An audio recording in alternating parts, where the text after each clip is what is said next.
Scary stories Hindi channel में आप सभी का स्वागत है।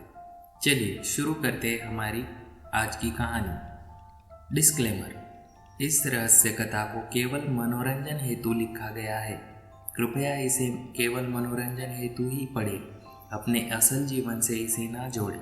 धन्यवाद। तो चलिए शुरू करते हैं हमारी आज की कहानी। हमारी आज की कहानी का शीर्षक है भैरवी रहस्य विग्रह पार्ट 1। घनघोर आधी रात्रि का समय, चारों तरफ फैली धुंध, जैसे किसी बूढ़ी औरत ने अपने बाल चारों तरफ बिखरे हुए हो, वह भी सफेद।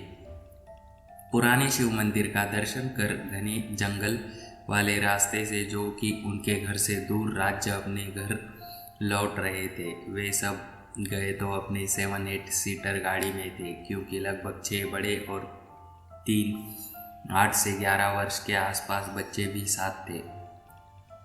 सामान्य भाषा में कहे तो 11 साल का यजुर, उसके माता पिता, उसके पिता के 2 बहनें और दोनों पति और उनकी 2 बच्चियां मालविका और अश्विनी, यानी यजुर के बुआ और बेटियों के साथ उसकी बहनें। पर एक जंगली इलाके में आने के बाद अचानक ही उनकी गाड़ी अपने आप हिचकोले खाते हुए वही पथरीले रास्ते पर रुक गई।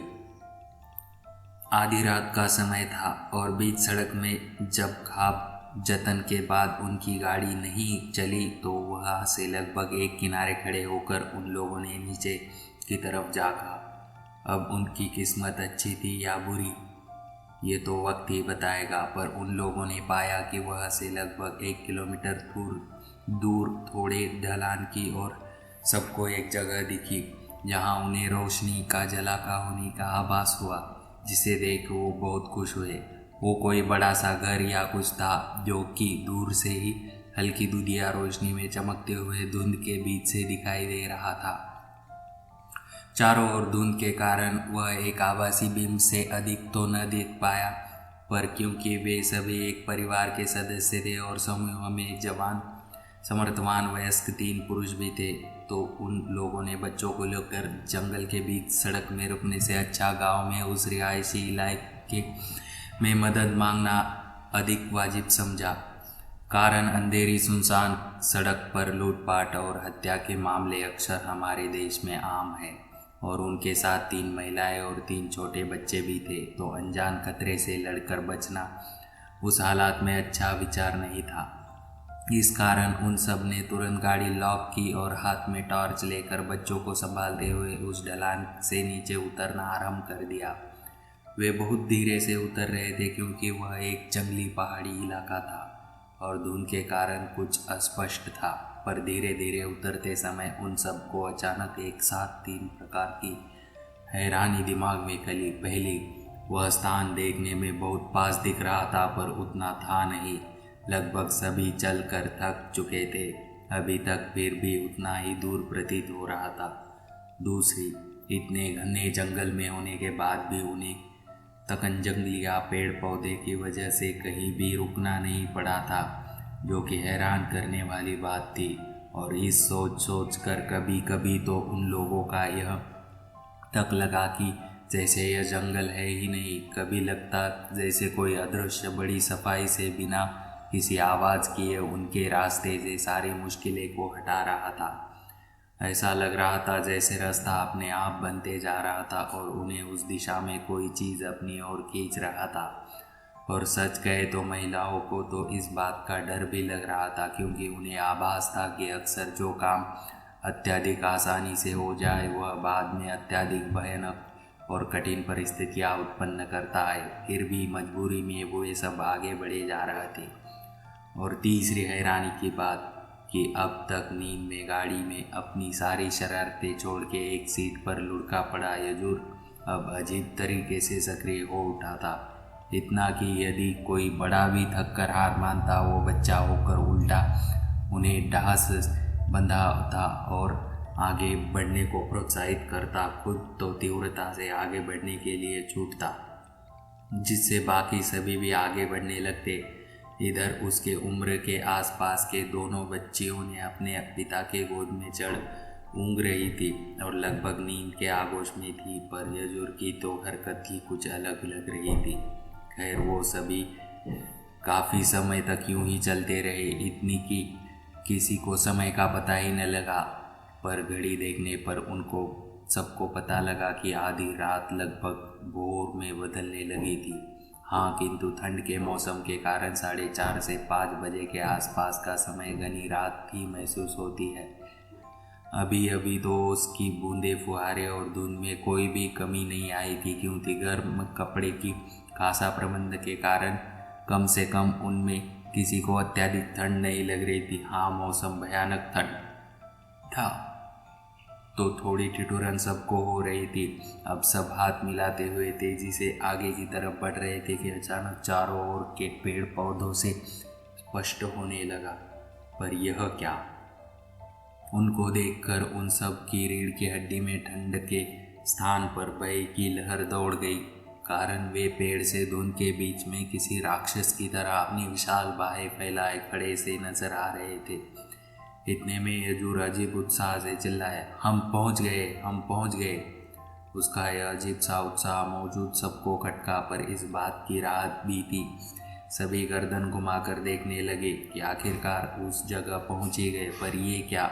उनकी खुशी अधिक समय तक न टिकी, कारण उस स्थान पर पहुंचकर उन्हें बड़ी निराशा हाथ लगी, क्योंकि एक तो उन्हें सोच भी बहुत अत्यधिक सफ़र करना पड़ा था, और अब यहाँ आकर पता चला भी तो क्या कि यहाँ पर कोई गांव नहीं, चारों तरफ बस पेड़ पौधे और खालीपन का एहसास करती धू खाली वातावरण, और कोई नहीं था वहाँ पर, ना मनुष्य की जात। बस पूर्व दिशा से एक दुधिया धुंध में मिलती एक दुधिया रोशनी अवश्य नजर आ रही थी, जो धुंध में मिलकर हल्की एक बड़ी सी इमारत की आकृति गढ़ रहा था, जिसे देखकर मन में अजीब सा भय उत्पन्न हो रहा था। पर इतना तो था कि यह आकृति इतना तो आभास अवश्य कर रही थी कि वे सही जगह आ पहुँचे थे, कारण वो आकृति कुछ वैसी ही दिख रही थी जैसे उन्होंने ऊपर से देखा था। उसमें से हल्की सी आती रोशनी भी उन्हें लोगों को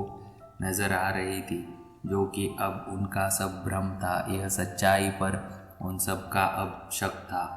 इतने में यजुर के पिता बोले, शिट यार, इतनी दूर आकर भी कुछ हाथ नहीं लगा। ऊपर से पहुँचते पहुँचते रात से सुबह भी हो गई, कोई गांव भी नहीं है कि कहीं आराम कर ले। इस जंगल के बीच में बच्चे के साथ रुकने से लौट जाना ही ठीक होगा। अफसोस, खामखा फिर से ऊपर चढ़ना पड़ेगा। जब सुबह हो गई तो अब मदद वहीं से मिल जाएगी, फिर यहाँ आना ही क्यों था। उनके दोनों बहनोई और पत्नी ने भी ये सुना और हाँ में सिर हिलाया। सारे काफ़ी थकान महसूस कर रहे थे। इधर उनकी बात मालविका और अश्विनी, जो अब तक अपने पिता की गोद में गहरी नींद में सो रही थी, वो भी अचानक अपनी मम्मियों को आवाज़ से नींद से जाग गई और उन्हें गोद से उतार दिया, कारण वे दोनों धुन से चिल्लाते हुए बोले, अरे भैया भाभी, आप दोनों वहाँ रुक क्यों गए? इधर आइए ना, यहाँ आ गए हैं तो वह घर भी देख लेते हैं ना। देखिए, यजुर बहुत जिद कर रहा है और हमें खींचते हुए उधर ले जा रहा है। वे लोग सब धुंध के हल्के अक्स के रूप में यह कहते हुए नजर आए, और उन्हें देखकर यह उनको अकेले जाने पर डांटते हुए रुकने को कहते हुए उनके पीछे तेजी से बढ़ने लगे, और थोड़ी देर बाद ऐसे रास्ते में आ पहुँचे जो थोड़ी देर में धीरे धीरे आसपास से दृश्यों में बदलाव आने लगा, और अब वे दोनों ओर से बांस के चकोर निर्मित कच्चे प्राचीर और दोनों के खूबसूरत और बड़े भयानक बाग बगीचे तथा झाड़ियों के रास्ते में आने से रोक रहे थे। उन्हें देखते हुए उस रोशनी के पीछे एक पगडंडी से आगे बढ़े जा रहे थे। उधर यजुर दोनों बुआओं और तेजी के साथ बढ़ रहा था तथा वे सब पीछे पीछे। इतने में यजुर एक स्थान पर अचानक स्थिर हो गया और बड़े ध्यान से सामने की ओर देखने लगा।